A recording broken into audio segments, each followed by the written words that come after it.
Hello friend, welcome to friendship preparation YouTube channel. इस channel पर मैं लेके आता हूं आपके लिए एजुकेशनल वीडियो।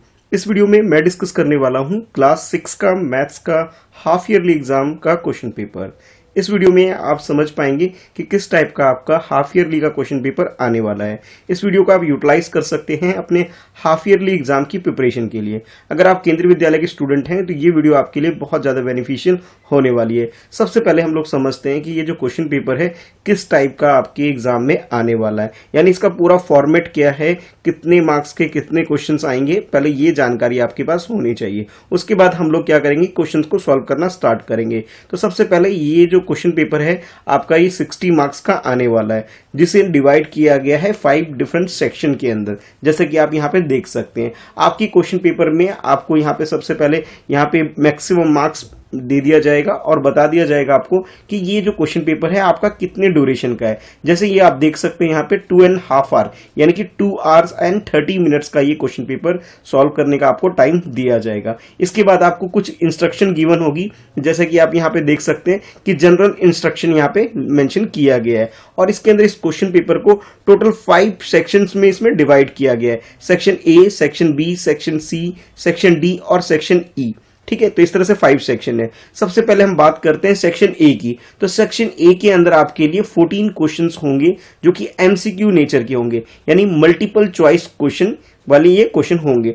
14 क्वेश्चन है, हर एक क्वेश्चन 1 मार्क्स के हैं, तो यानी कि ये वाला जो सेक्शन है आपका ये 14 मार्क्स का हो जाएगा। उसके बाद नेक्स्ट है आपके लिए सेक्शन बी। सेक्शन बी जो है यहाँ पे आपके लिए वेरी शॉर्ट आंसर टाइप के ये क्वेश्चंस होंगे जो कि 2 मार्क्स के होने वाले हैं, यानी कि हर एक क्वेश्चन 2 मार्क्स के होंगे। और टोटल नंबर ऑफ क्वेश्चन की बात करें यहाँ पे तो 4 क्वेश्चंस होंगे, तो 4 मल्टीप्लाई बाय 2 करोगे तो ये जो पूरा कंप्लीट सेक्शन है आपका वो 8 मार्क्स का आएगा। उसके बाद नेक्स्ट है आपके लिए सेक्शन सी। तो सेक्शन सी के अंदर आपके पास 5 क्वेश्चंस होंगे शॉर्ट आंसर वाले और हर एक क्वेश्चंस के 3 मार्क्स होंगे, यानी कि 5 क्वेश्चन है, हर एक क्वेश्चन के 3 मार्क्स। टोटल ये जो सेक्शन है आपका ये 15 मार्क्स का हो जाएगा। उसके बाद नेक्स्ट है आपके लिए सेक्शन डी है आपके लिए, यहाँ 3 क्वेश्चंस होंगे लॉन्ग आंसर वाले, ठीक है, जो कि 5 मार्क्स ईच होंगे, यानी कि यहाँ पे 3 क्वेश्चंस हैं, हर एक क्वेश्चन के 5 मार्क्स आपको मिलेंगे। तो इस तरह से ये 15 मार्क्स का ये कंप्लीट पोर्शन हो जाएगा।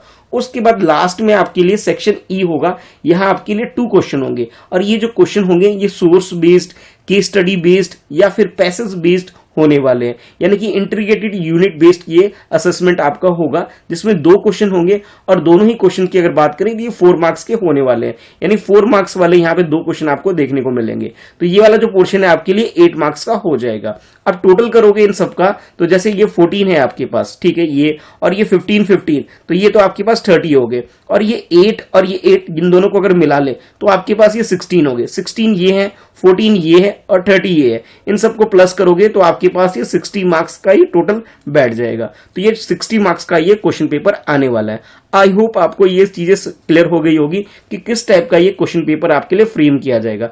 अब हम लोग डिस्कस करते हैं सेक्शन ए के क्वेश्चन को और उसे सॉल्व भी हम लोग करेंगे। चलिए स्टार्ट कर लेते हैं। तो जैसे ये सैंपल पेपर टाइप का भी आप इसे समझ सकते हो, वैसे तो ये प्रीवियस ईयर का क्वेश्चन पेपर है, लेकिन आप इसे प्रैक्टिस करने के लिए यूज कर सकते हो। तो देखो यहाँ पे ये है आपके लिए क्वेश्चन नंबर 1 और मैंने आपको पहले ही बता दिया था कि सेक्शन ए जो है यहाँ पे मल्टीपल चॉइस क्वेश्चन होंगे, ठीक है। तो हम लोग क्वेश्चन को पढ़ेंगे, उसके बाद जो भी स्टेटमेंट या ऑप्शन गिवन होगा उसके अकॉर्डिंग से सॉल्व करेंगे। देखो question number 1, the largest 4 digit number using any 1 digit twice from the digit 5, 9, 2 and 6 is. अब देखो यहाँ पे आपके पास डिजिट गिवन है और ये आपको बोला जा रहा है यहाँ पे कि आपको लार्जेस्ट 4 डिजिट नंबर क्रिएट करना है, और ध्यान ये रखना है कि एक डिजिट आपको रिपीट करना है, उसे 2 टाइम्स यूज करना है। जैसे भी यहाँ पे नंबर गिवन है, हमें ग्रेटर नंबर क्रिएट करना है, तो मैं क्या करूंगा, ग्रेटर डिजिट जो है उसे पहले लिखूंगा। तो 9 यहाँ पे ग्रेटर है, इसे ले लेते हैं, ऐसा करते हैं 9 को ही रिपीट कर लेते हैं ताकि ये ग्रेटर नंबर क्रिएट हो जाए। 9 के बाद देखोगे नेक्स्ट जो डिजिट है 6 ग्रेटर है, और 6 के बाद हम लोग नेक्स्ट क्या ले सकते हैं, 5 ले सकते हैं, यानी कि 2 स्मॉलेस्ट है, इसे मैंने यूज नहीं किया क्योंकि अगर 2 को यूज करेंगे तो स्मॉलर नंबर हो जाएगा। लेकिन क्वेश्चन में आपको बोला गया लार्जेस्ट नंबर क्रिएट करने के लिए, तो इस तरीके से आपने क्या किया, एक लार्जेस्ट जो नंबर इसे आपने खुद से क्रिएट कर लिया, जो कि आपका ऑप्शन डी हो गया, ठीक है। तो आप इसे चूज कर सकते हैं अपने आंसर के लिए।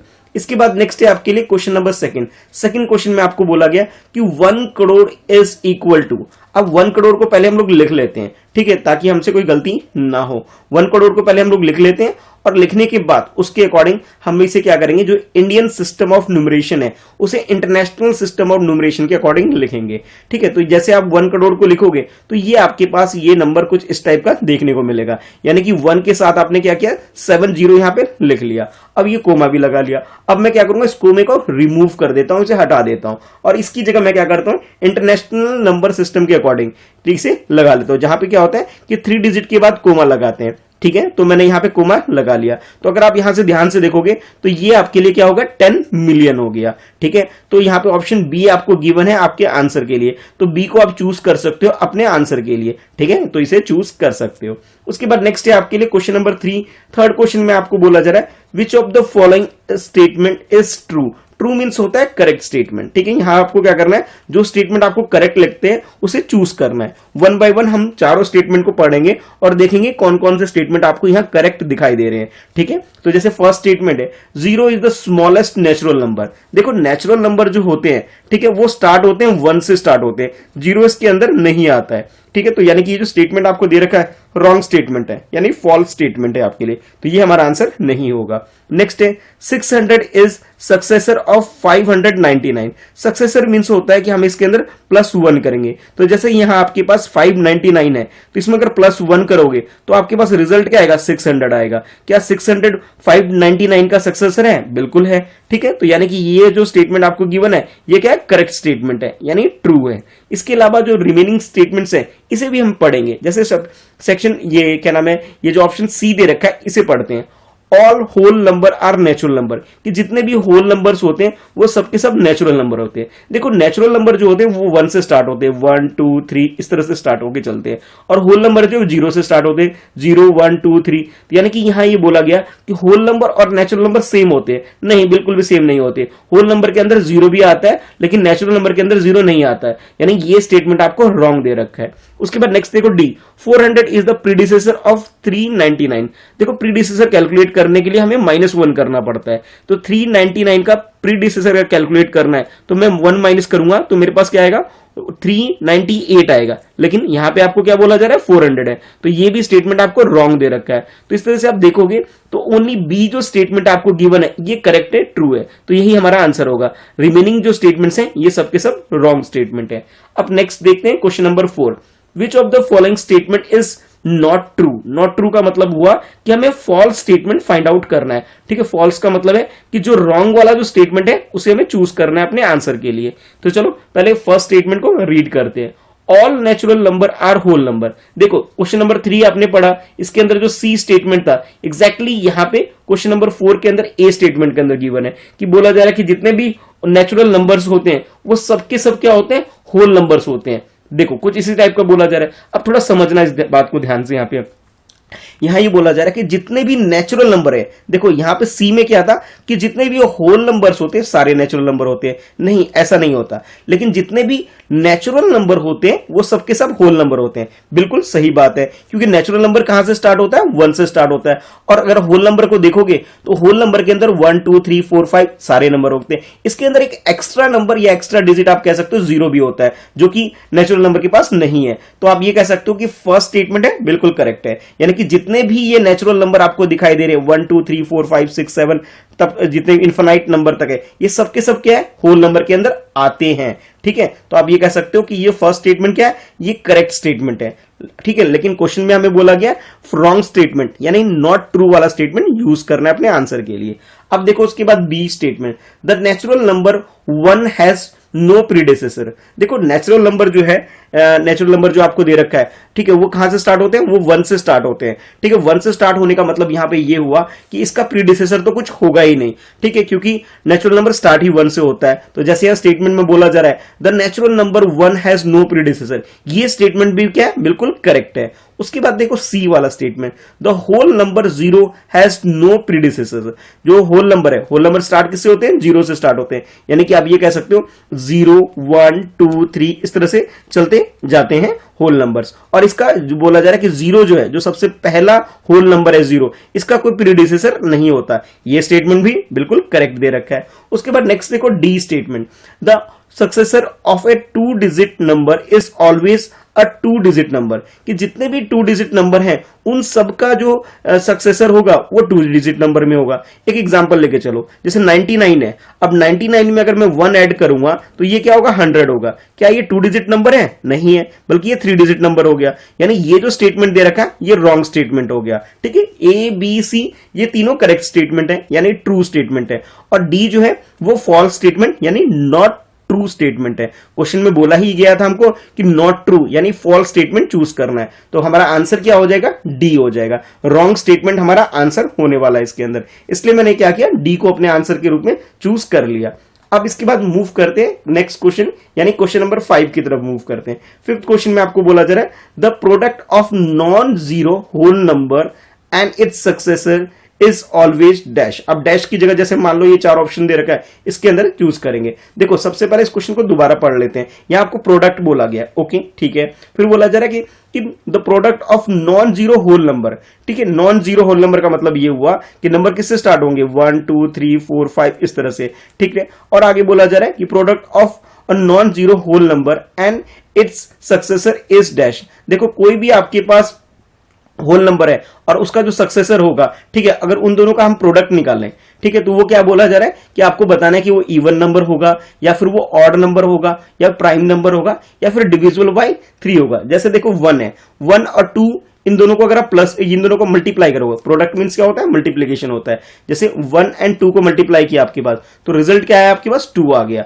अच्छा, अब 2 को और 3 को मल्टीप्लाई करो आप, तो आपके पास क्या आ रहा है? 6 आ रहा है। तो अगर आप ध्यान से देखोगे, जब भी आप नंबर यूज कर रहे हो, जीरो को इन्होंने पहले ही मना कर दिया है कि नॉन जीरो, जीरो यूज आपको नहीं करना है, ठीक है। तो जितने भी नंबर हैं और उसके सक्सेसर के साथ उसे अगर प्रोडक्ट निकाला जाए यानी उसकी मल्टीप्लिकेशन की जाए, तो रिजल्ट क्या आ रहा है हमारे पास? रिजल्ट हमारे पास इवन नंबर में आ रहा है। 2 आएगा, 6 आएगा। अब देखो 3 एंड 4 को भी करेंगे तो क्या आ रहा है? 12 आ रहा है। और 12 क्या है हमारे पास? इवन नंबर है। तो करेक्ट आंसर हमारा क्या होगा? ऑप्शन ए जो दे रखा है ये हमारा करेक्ट आंसर हो जाएगा।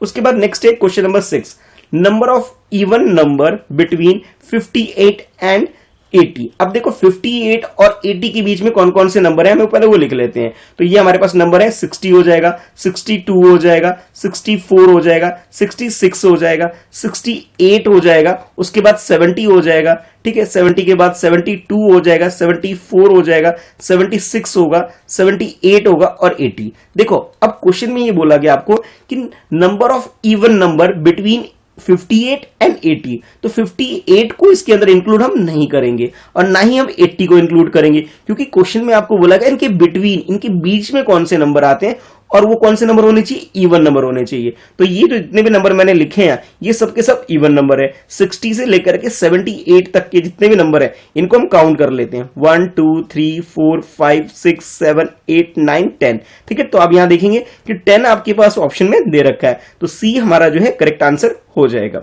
इसके बाद मूव करते हैं क्वेश्चन नंबर 7 की तरफ, और 7 क्वेश्चन में आपको बोला जा रहा है which of the following statement is not true. Again not true वाला क्वेश्चन है, यानी कि रॉन्ग स्टेटमेंट हमारा आंसर होगा, ठीक है। तो एक एक करके चारों स्टेटमेंट को पढ़ेंगे और उसके अकॉर्डिंग हम लोग इसे चेक करेंगे। जैसे फर्स्ट देखो ए स्टेटमेंट है 1 is a factor of a every number, बिल्कुल सही बात बोली जा रही है कि 1 सभी का फैक्टर होता है, यानी करेक्ट स्टेटमेंट है। बी देखो every number is a factor of itself, कि हर एक नंबर क्या है? वो अपना खुद का ही फैक्टर है, ठीक है, बिल्कुल फैक्टर हो जाएगा। यानी कि जो नंबर है जैसे 5 है तो 5 का अगर फैक्टर निकाले तो 5 मल्टीप्लाई बाय 1 करोगे, यानी कि 1 भी इसका फैक्टर होगा, 5 भी फैक्टर होगा, यानी ये स्टेटमेंट भी आपको करेक्ट दे रखा है। उसके बाद देखो see every factor of a number is an exact divisor of that number, कि यहां पे बोला जा रहा है कि जितने भी नंबर हैं, जैसे क्वेश्चन को पढ़ रहे हो, स्टेटमेंट को पढ़ रहे हो, कि every factor of a number एक exact divisor of that number, कि उसके जो फैक्टर्स होंगे उसको डिवाइड कर पाएंगे। बिल्कुल सही बात है, ये स्टेटमेंट भी करेक्ट दे रखा है।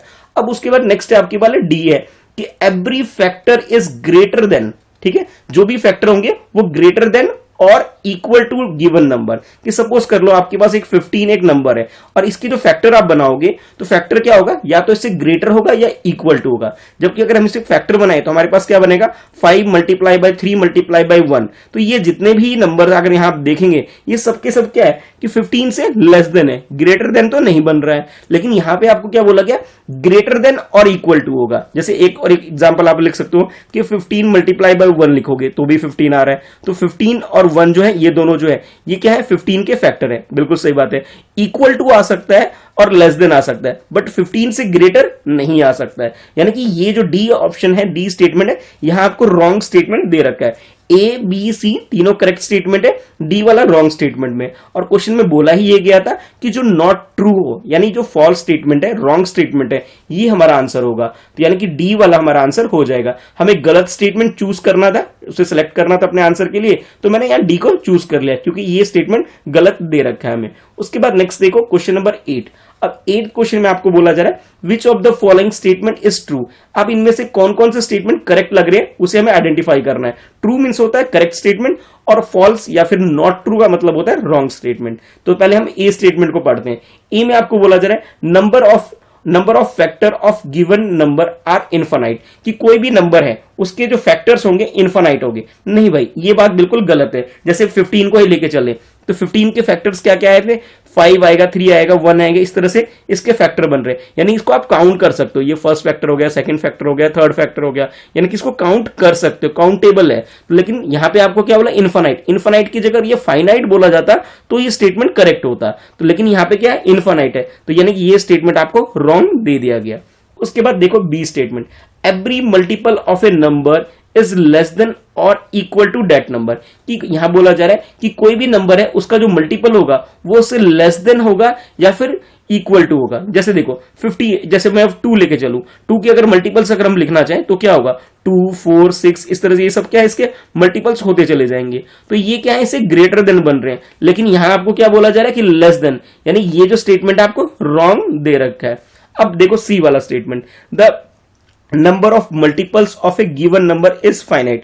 ये बोला जा रहा है कि कोई भी नंबर है आपके पास उसके जो मल्टीपल्स होंगे वो इनफाइनाइट होंगे, यानी कि बहुत सारे होंगे, इसे हम काउंट ही नहीं कर सकते हैं। जैसे 2 के मैंने यहाँ पे आपको मल्टीपल्स लिख के दिखाए, 2, 4, 6, 8, उसके बाद 10, 12, इस तरह से आगे और भी बहुत सारे आप लिख सकते हो। ये सब क्या है, 2 के मल्टीपल्स है, यानी कि इसको हम काउंट नहीं कर सकते, ये इनफाइनाइट है। यानी कि ये जो स्टेटमेंट है बिल्कुल करेक्ट आपको दे रखा है। अच्छा, अब उसके बाद लास्ट में ये डी स्टेटमेंट और पढ़ लेते हैं कि every number is not a multiple of itself, कि कोई भी नंबर है वो खुद का मल्टीपल नहीं होता। ये स्टेटमेंट आपको रॉन्ग दे रखा है। जैसे 15 है तो 15 का एक मल्टीपल क्या होगा, 15 भी होगा। 5 का अगर मल्टीपल निकालना है तो 5 भी उसका एक मल्टीपल होगा। ठीक है, तो यानी कि ये जो डी स्टेटमेंट दे रखा है ये रॉन्ग है। तो इस क्वेश्चन के अंदर, क्वेश्चन नंबर 8 के अंदर आपको करेक्ट स्टेटमेंट क्या है, सिर्फ सी वाला है। ए, बी और डी जो है आपके पास रॉन्ग स्टेटमेंट है। और क्वेश्चन में बोला गया कि आपको करेक्ट स्टेटमेंट यानी ट्रू वाला स्टेटमेंट आइडेंटिफाई करना है अपने आंसर के लिए। तो सी हमारा यहां पे आंसर हो जाएगा। इसके बाद नेक्स्ट देखते हैं क्वेश्चन नंबर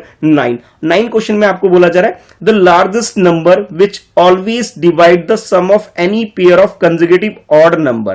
कि देखो यहां पे ना आपको जो नंबर्स दे रखे हैं 2, 4, 6, 8, इन चारों में से ही आपको आंसर चूज करना है। और ये बोला जा रहा है कि आपको चूज करना है लार्जेस्ट, इन चारों में से लार्जेस्ट जोन सा हो। लेकिन ध्यान ये रखना है कि भी वो जो नंबर होंगे, जैसे यहां बोला जा रहा है कि sum of any pair of consecutive odd number, तो पहले ऑड नंबर लिख लेते हैं, 1, 3, 5, 7, 9, 11, ये सब क्या है, ये सब ऑड नंबर है। कंजुगेटिव का मतलब होता है, कंजुगेटिव का मतलब होता है कि एक के बाद दूसरा, जैसे फर्स्ट है 1 नंबर है, 1 के बाद नेक्स्ट नंबर क्या है, 3 है, तो 1 और 3 क्या हो जाएंगे, कंजुगेटिव नंबर हो जाएंगे। ठीक है, अब देखो 3 है, 3 के बाद अगला नंबर क्या है, 5 है, तो 3 और 5 का अगर हम पेयर बनाएंगे तो ये क्या हो जाएगा, कंजुगेटिव ऑड नंबर हो जाएगा।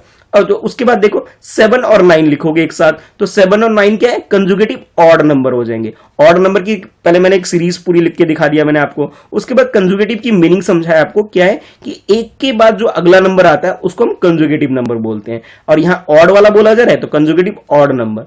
अब क्वेश्चन ये आपके पास यहां बोला जा रहा है कि लार्जेस्ट नंबर आपको यहां से चूज करना है इन चारों में से, जो कि बता रहा है कि sum of any conjugative odd number जो उनका अगर हम सम करें, सम का मतलब क्या होता है, प्लस करें। ठीक है, तो वो क्या करे, उसे डिवाइड कर पाएगा। तो जैसे 1 को और 3 को प्लस करोगे तो आपके पास क्या आ रहा है, 4 आ रहा है। ठीक है, 3 और 5 को प्लस करोगे तो आपके पास क्या आ रहा है, 8 आ रहा है। ठीक है, इसी तरह और भी लेके चलोगे आप, जैसे 7 को और 9 को प्लस करोगे तो आपके पास क्या आ रहा है, ये 16 आ रहा है। ये 2 से भी डिवाइड हो जा रहा है और ये 4 से भी डिवाइड हो जा रहा है। 6 से डिवाइड नहीं हो रहा है, 8 से डिवाइड नहीं हो रहा है। तो ये हमारा जो सी आंसर है, ऑप्शन है, ये रॉन्ग हो जाएगा, डी रॉन्ग हो जाएगा। अब 2 भी करेक्ट है, 4 भी करेक्ट है, लेकिन हमें चूज तो सिर्फ एक ही करना है। तो उसके लिए क्वेश्चन में ये बोला गया कि लार्जेस्ट नंबर चूज कर लीजिए। अब 2 और 4 के अंदर बात करें, लार्जेस्ट कौन सा है, तो आप कहोगे सर ये 4 लार्जेस्ट है, यानी कि 4 इज ग्रेटर देन 2 है। तो हमारा करेक्ट आंसर क्या हो जाएगा, बी हो जाएगा। तो इस क्वेश्चन का यानी क्वेश्चन नंबर 9 का करेक्ट आंसर हमारा ऑप्शन बी यानी कि 4 हो जाएगा। ठीक है, जिसे आप अपने आंसर के लिए चूज कर सकते हो। ठीक है, आई होप आपको यहां तक ये सारे क्वेश्चन अच्छे से क्लियर हो गए होंगे।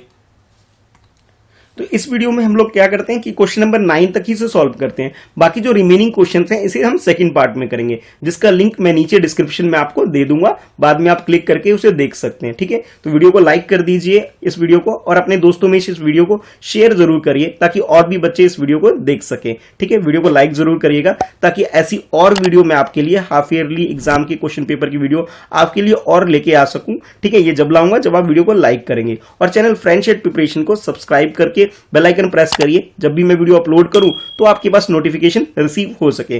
कुछ डाउट है, कुछ पूछना चाहते हो तो आप लोग मुझे इंस्टाग्राम पे फॉलो कर सकते हो। मेरी आईडी है @Mr. Krishna Shah, जहां आप मैसेज करके चैट पे अपने डाउट्स वगैरह मुझसे पूछ सकते हो। इस चैनल के अलावा मेरा एक और चैनल है जो कि मेरे नाम से ही है, मिस्टर कृष्णा शाह, उस चैनल को भी सब्सक्राइब कर लो, ताकि जब मैं इस चैनल पे वीडियो डालूं, यानी मिस्टर कृष्णा शाह पे वीडियो डालूं चैनल पर, तो आपके पास उसकी भी नोटिफिकेशन रिसीव हो सके। ठीक है, तो वीडियो को लाइक जरूर कर देना, चैनल को सब्सक्राइब भी कर लेना। चलिए मिलते हैं फिर नेक्स्ट वीडियो में। आज के लिए इस वीडियो में इतना ही। वीडियो के बारे में आप फीडबैक भी नीचे लिख करके बता सकते हैं कि वीडियो आपको कैसी लगी, अच्छी लगी, बुरी लगी, जो भी लगी आप वो भी मेंशन कर सकते हैं। ठीक है, तो thanks for watching, bye bye.